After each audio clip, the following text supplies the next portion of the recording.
2020년 3월에 중국 동방항공이 한국인 기간제 승무원 73명을 무더기 해고해서 논란이 됐었습니다. 해고 사유는 코로나19로 인한 경영 악화였는데요. 이후 승무원들이 중국 동방항공을 상대로 제기한 1심 소송 결과가 오늘 나왔습니다. 법원은 한국인 승무원들의 손을 들어줬는데 자세한 사건 내용과 판결 배경까지 김성은 변호사와 짚어보겠습니다. 네, 어서 오십시오. 안녕하세요.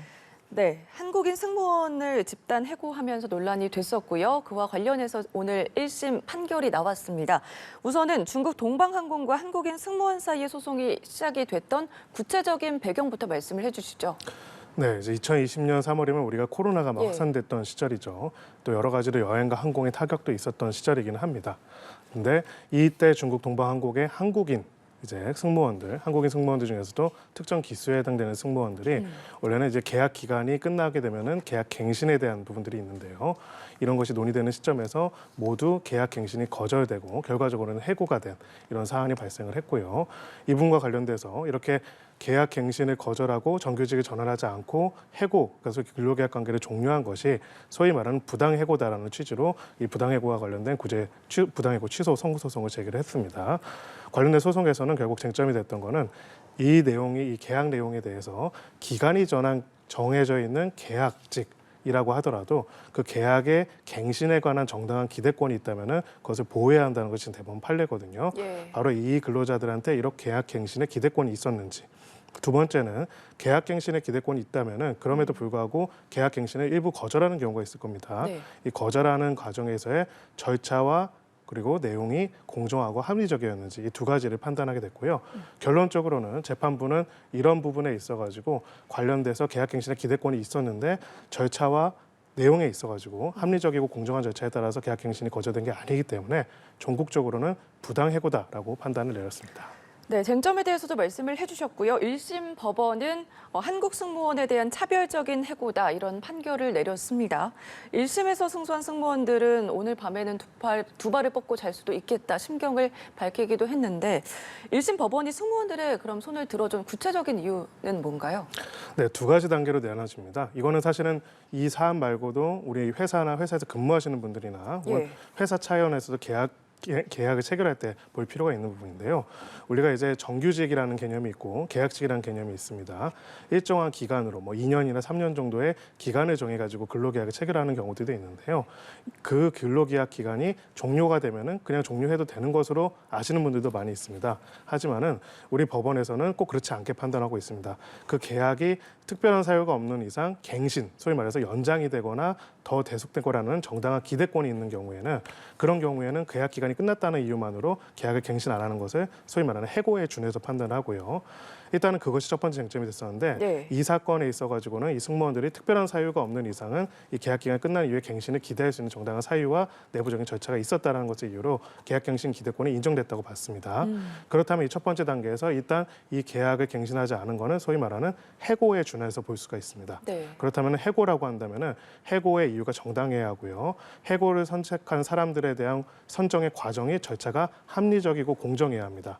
이 두 번째를 봐야 하는데 바로 이 두 번째 쟁점에 있어서도 결국은 특정한 사람들의 어떤 근태나 내용이나 이런 거에 따라서 다르게 평가하는 게 아니라 특정 기수의 외국인, 그러니까 중국 동방항공 입장에서 외국인이죠. 네. 한국인 승무원들을 일괄적으로 계약갱신을 거절했다는 점에서 그 과정에 있어서도 절차적으로 합리성과 공정성을 잘못 판단한 부분이 있다라고 봐서 부당한 해고라고 판단을 한 것입니다. 네, 당시에 다른 국적 승무원들에 대한 감원 조치는 없었고 한국인 승무원에 대한 조치만 있었던 거잖아요. 네. 근데 지금 동방항공 측에서는 코로나19로 인해서 항공의 수요가 급감을 했고 회사가 경영상 어려움에 처했다. 그리고 근로계약서상 명시된 계약 갱신 거절 사유다. 이렇게 주장을 하고 있거든요. 네. 아직 1심 판결이 나왔지만 앞으로 어떻게 판결이 나올 거라고 예상하시는지요? 네, 물론 이제 재판부마다 판단은 다를 수도 있고 또 각자의 논리는 있을 겁니다. 다만 지금 나타나 있는 사실관계 판단에 따르면은 이 지금 1심 판결의 법원의 판단이 항소심에서도 이어질 가능성이 좀 더 높습니다.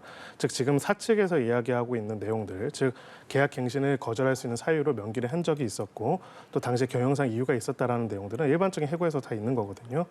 근데 지금 이 재판부가 당시에 객관적으로 경영상 어려움을 처할 사항이 있다는 것을 부정한 건 아닙니다. 근데 그런 상황이 있다고 할지라도 그렇다면은 해고를 하는 데 있어가지고 구체적인 개별적인 근로자와의 해고 여부를 결정하는 데 있어서는 어떤 기준과 어떤 절차인지가 합리적으로 결정이 되어야 하는데 네. 특정 기수의 한국인 승무원들만 다 해고한다는 것들은 바로 그런 부분에 있어서 절차적인 합리성이 없다라고 보는 것이죠.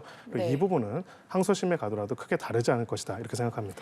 네, 중국 동방항공은 외국계 회사인 거잖아요. 이렇게 외국계 회사 그리고 한국인 사이의 소송은 한국 법원이 맡았을 때 어떻게 구속력 여부는 어떻게 되는지도 궁금하고요. 복직이 가능한지도 궁금하거든요.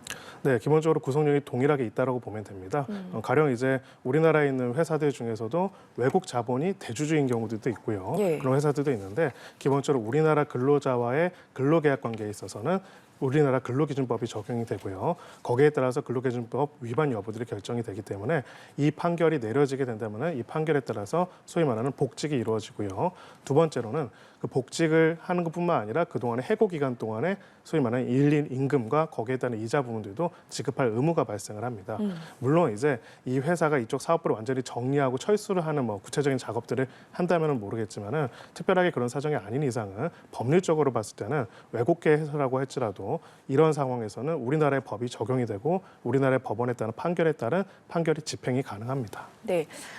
아직 1심이긴 하지만 이제 코로나로 인해서 경영 위기가 발생이 하더라도 정규직 전환을 거부하려면 공정성과 합리성이 보장이 돼야 된다. 또 하나의 선례를 만들게 된 건데요. 앞으로 어떤 영향을 미칠 거라고 보십니까? 네, 생각보다 이런 부분에 대한 오해가 굉장히 많습니다. 사실 저는 주로 기업 자문 쪽인데요. 예. 보면은 이제 계약 기간을 정해가지고 근로계약 기간을 하면은 그냥 기간이 끝난 다음에는 마음대로 기간이 연장 안 해도 되는 걸로 회사들이 많이 오해를 하고 있습니다. 근데 사실은 이거는 이번 판결이 특별하다기보다는 오랫동안 인정됐던 게 계약 기간이 정해져 있는 계약이라고 하더라도 특별한 사정이 없는 이상 그 계약을 갱신하는 것들에 대한 정당한 기대권이 있는 경우에는 그 계약 기간이 끝났다는 것만으로 마음대로 종료할 수 있는 게 아니라 만약에 종료한다면 그거는 해고로 본다는 것이고요. 네. 이게 해고가 된다면은 이 해고가 부당해고인지 여부를 판단하게 되는데 경영상 이유가 있다라고 해서 언제나 해고가 정당한 것이 아니라 그 경영상 이유가 있다 할지라도 누구를 얼마나 얼만큼 해고를 할 것인지에 대한 부분들을 합리적으로 결정해야 한다는 어떻게 보면은 기존의 판례에 있는 근본적인 취지를 다시 한번 설명한 것입니다. 그래서 그런 부분들에 대해 가지고 사실은 다시 한번 인지시키는 계기가 될 거라고 생각하고요. 오히려 이제 외국에서 이렇게 들어와서 회사를 경영하는 경우에는 한국 이제 근로기준법 이런 부분에 대해서 좀 잘못된 자문을 받거나 오해를 하거나 혹은 의도적으로 무시를 해가지고 이런 결과들이 발생을 하는데 네. 앞으로도 이제 코로나 기간 동안에 있었던 해고 사태들 중에서 경영상 이유는 인정되더라도 각각의 개별적인 사유들에 대해 가지고 합리적인 선정 절차가 없었던 경우에는 똑같은 취지의 판결이 계속 내려질 가능성이 높다 이렇게 볼 수 있습니다. 네, 알겠습니다. 다음 사건도 한번 짚어보겠습니다. 피겨스케이팅 국가대표 출신의 이규현 코치가 미성년자 제자를 성폭행한 혐의로 구속된 사실이 알려지면서 지금 파장을 일고 있는 상황이거든요. 10대 제자를 성폭행한 혐의라는 게 굉장히 충격적인데 내용 먼저 말씀을 해주시죠. 네, 이 코치는 그 국가대표 선수로 출전하는 굉장히 유명한 선수 출신 코치라고 할 수가 있는데요. 올해 초에 10대 제자를 이제 성폭행했다라는 혐의로 이제 수사를 받았고 결국은 이제 구속영장이 청구돼서 발부가 되고 구속 수감되어 있고 기소가 된 상황입니다. 좀 구체적으로 어떤 범죄를 어떻게 얼마나 기간 동안에 저질렀는지에 관한 부분들은 대외적으로 알려져 있지 않고 확인된 내용은 10대 제자를 성폭행해가지고 구속됐다. 그리고 구속됐을 때 죄질이 나쁘고 도주 및 증거인멸의 우려가 있다는 이유로 영장이 발부됐다라는 부분들은 확인이 되고 있는데요. 네. 이 부분과 관련돼서는 결국은 이 개인의 어떤 범죄 행위라는 부분도 있지만 사실 빙상계의 이런 폭행 성폭행 관련된 범죄가 계속 벌어졌고요. 가장 대표적으로는 2019년에도 또 크게 벌어졌었죠. 쇼트트랙에서요. 네. 그런 부분들 이후에도 자정 노력이나 이런 부분들 계속 해온다고 했는데 예. 결론적으로 어쨌든 또 이런 사태가 발생했기 때문에 이 사태에 대한 개인에 대한 처벌과는 별개로 이 빙상계 자체에서 이 문제를 또 어떻게 잘 정리하고 또 피해자를 보호하고 가해자에 대해서 엄정한 책임을 물을지를 지켜봐야 하는 그런 상황입니다. 네, 이규현 코치는 전 스피드스케이팅 국가대표 이규혁 선수의 친동생인데 이규현 코치를 둘러싸고 과거에도 비슷한 논란들이 있었더라고요. 네, 그렇습니다. 그래서 이번에는 이제 구속이 되고 어쨌든 범죄 사실이 대외적으로 알려지진 않았지만은 이런 논란들은 계속 있었고요. 또 이제 이번에 구속된 이 코치 같은 경우에는 또 가족들이 다 이제 빙상계에 네. 굉장히 영향력 있는 아마 제가 알기로는 그렇게 보입니다. 예. 그런 부분들이 있기 때문에 결국 이 스포츠와 관련돼서는 이런 문제들이 다른 영역보다도 또 많이 발생했던 이유 중에 하나가 어찌 보면 굉장히 그 지도라는 일단 굉장히 위아래 관계나 상하 관계가 있었고 상하 관계뿐만이 아니라 지도자급에 있는 분들은 굉장히 넓게 해당되는 업계에서 소위 말하는 네트워크를 형성하고 있는 경우들이 있었습니다. 그런 상황에서 피해자가 자신의 피해 사실을 알리거나 구제를 받을 것이 굉장히 어렵다라는 그런 평가들이 있었는데요. 이번에 이 코치가 이제 구속이 됐지만은 빙상계 차원에서도 이 문제를 얼마나 객관적으로 확인하고 또 피해자를 보호할 것인지가 지금 이 사람이 가지고 있었던 기존의 기여라든지 가족 관계를 넘어서서 어떻게 할 수 있는지가 지켜볼 필요가 있다 이렇게 볼 수 있습니다. 네, 보니까 과거에 3차례 음주운전 뺑소니 사망 사고가 있었고요. 그리고 과거에도 한 차례 과한 스킨십 논란도 지금 수면 위로 떠오른 상황인데 이규현 코치 측에서는 지금 성폭행 혐의를 부인하고 있다면서요? 네, 그렇습니다. 부인하고 있는 상황이고요. 뭐 지금 객관적으로 어떤 사실관계인지는 사실 피해자 보호 측면에서도 아직은 공개적으로 나와 있지는 않은 상황이지만 네. 지금 적어도 이제 영장이 발부되고 기소가 된 일련의 과정들을 봤을 때는 상당한 혐의 사실에 대한 어느 정도의 소명은 적어도 영장 발부 단계에서는 있었다고 볼 수가 있습니다. 네, 이 사건이 알려지면서 앞서도 말씀해 주셨지만 지금 빙상연맹에서도 진상 조사를 제대로 한 뒤에 확인을 해보겠다, 징계를 내릴 거다 이렇게 말한 상황인데 앞서도 말씀해 주셨어요. 지금 성범죄 사건 빙상계에서 처음 있는 일은 아니잖아요. 네, 그리고 또 2019년도에 대대적으로 이런 빙상계의 소위 말하는 성폭력을 뿌리 뽑겠다라는 대책들이 근절 대책이 발표되기도 했습니다. 네. 대표적으로는 이런 문제를 저지른 이제 사람의 경우에는 국내외에서 일을 할 수 없도록 하는 영구 제명 조치 등을 한다라고 했고요. 그래서 단순하게 해당 사건에 대한 형사적인 책임을 넘어서서 빙상계에 다시 발을 붙이지 못하게 함으로써 결국은 훨씬 더 열악한 지위에 있는 피해자들이 피해 사실을 제대로 알릴 수 있게 하고 보호받을 수 있게 한다는 대책을 발표를 했습니다. 다만 지금 현재 이제 취재된 보도된 내용만 봤을 때는 빙상연맹 측에서는 이 부분에 대해서 좀 어떤 정보를 자기들도 언론 보도를 말고는 잘 모르고 있다라고 이야기를 하고 있고요. 네. 사실관계를 확인하는 것이 필요하다는 얘기를 했는데 사실관계를 확인하고 또 처리하는 일련의 절차들이 원래 2019년도에 사태에서 이야기했던 근절 대책의 취지에 맞도록 움직이는 것인지 아니면 또 이것을 자기들은 잘 모른다는 식으로 넘어가는 것인지를 사실 여론이 계속 관심을 가지고 지켜볼 필요가 있습니다. 네, 말씀해 주신 대로 지금 체육회에서는 징계 기준을 더 강화를 했고 그와 관련된 대책을 내놨다 이렇게 얘기한 상황인데 3년 만에 지금 비슷한 사건이 또 발생을 한 거잖아요. 이렇게 볼 때 대책의 실효성이 없는 것 아니냐 그런 지적도 계속 나오고 있는데 그렇다면 앞으로 빙상계에서는 어떻게 해야 될까요? 네, 기본적으로는 이 대책이라는 것 중에서 보통은 이제 사후적인 대책이 되게 많습니다. 이런 일이 벌어지고 밝혀질 경우 이렇게 엄벌에 처한다라고 합니다. 사실은 빙상계 관련된 뿐만 아니라 성범죄 관련된 우리가 어떤 범죄, 아동학대 관련된 것도 그렇고요. 무엇이 발생하면은 그 가해자를 엄정하게 빠르게 강하게 처벌한다는 규정들이 많이 생겨납니다. 네. 근데 사실은 범죄 형사 정책에서는 기본적으로 이 관련된 형을 아무리 강하게 늘린다고 하더라도 기본적으로 범죄 예방 효과는 상대적으로 그만큼 나타나지 않는다라는 그런 여러 가지 검증 결과가 있습니다. 더 중요한 거는 엄정하게 처벌하는 건 당연하지만은 네. 이 과정에서 그런 일들이 없는지에 대한 소위 모니터링. 예를 들어서 사람들이 CCTV가 여러 개 설치된 곳에서는 불법적인 행위를 하는데 조심을 하지만 네. 그렇지 설치 안 된 곳에서는 과속도 하고 불법 행위를 많이 하는 것처럼 이런 과정에 있어가지고 지도하는 학생들에 대한 인권 상담과 또 지도하는 사람들에 대한 교육 그리고 정기적으로 관련된 문제가 없는지를 상담하고 관찰하는 외부의 개입과 모니터링이 사실 더 중요할 수도 예. 있거든요. 그런 부분에 있어가지고 기존에 잘못한 사람을 소위 말해서 영구적으로 격리하고 혼낸다는 측면이 아니라 사전적인 예방 조치에 있어서 얼마나 노력을 했는지 그리고 만약에 그 노력을 했다면은 그것이 이 사안에서는 또 어떤 이유 때문에 작동을 안 했는지를 면밀하게 볼 필요가 있습니다. 알겠습니다. 다음 내용도 한번 짚어보겠습니다. 충북 청주에서요. 자영업자 킬러 컨셉으로 유튜브 방송을 했던 20대 지금 유튜버가 구속이 됐거든요. 어떤 내용이었기에 지금 자영업자 킬러라는 얘기가 나오는 건지 궁금하고요. 어떤 혐의를 지금 받고 있는 건가요? 네, 간단하게 말해서 업무방해 혐의가 있을 걸로 보이고요. 또 동물보호법 위반도 혐의가 있다라고 합니다. 네. 기본적으로는 저도 이런 유튜브가 있는지는 처음 알았는데요. 소위 말해서 자영업자들을 괴롭히는 걸 영상으로 찍어서 송출하는 것을 주된 콘텐츠로 했다라고 합니다. 그래서 가령 예를 들면 어떤 노래방에 방문을 해가지고 해당되는 노래방에 특별한 불법 사실이 없는데도 불구하고 불법 영업을 하고 있다라는 식으로 크게 난동을 피운다거나 그걸 영상으로 내본다거나 아니면 자영업자들이 찾아가서 구걸, 반말 등의 방식으로 굉장히 괴롭히거나 소위 말해서 영업을 방해하는 형태들을 계속 해왔다고 하고요.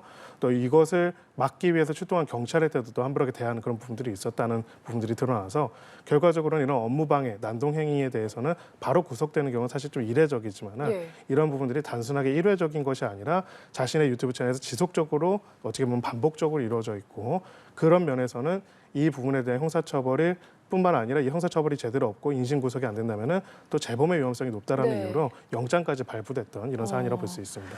그러니까 저도 이런 유튜브는 처음 보거든요. 업무방해와 모욕 그리고 동물보호법 위반 등의 혐의를 받고 있다고 하셨는데 이렇게 된다면 지금 구속된 상황인데 처벌 수위는 어떻게 되는 거예요? 네, 일반적으로 그런 업무방해, 일회적인 업무방해에 대해서는 사실 처음에 초범인 경우에 굉장히 높게 실형이 선고되는 경우는 별로 없습니다. 하지만 이번 사안처럼 단순하게 우연하게 업무방해라는 혐의에 적용될 수 있는 것이 아니라 지속적으로 반복적으로 어찌 보면 좀 영업적으로 이제 이런 부분들을 계속 반복해가지고 업무방해를 했다라면 처벌수가 높을 가능성이 높고요.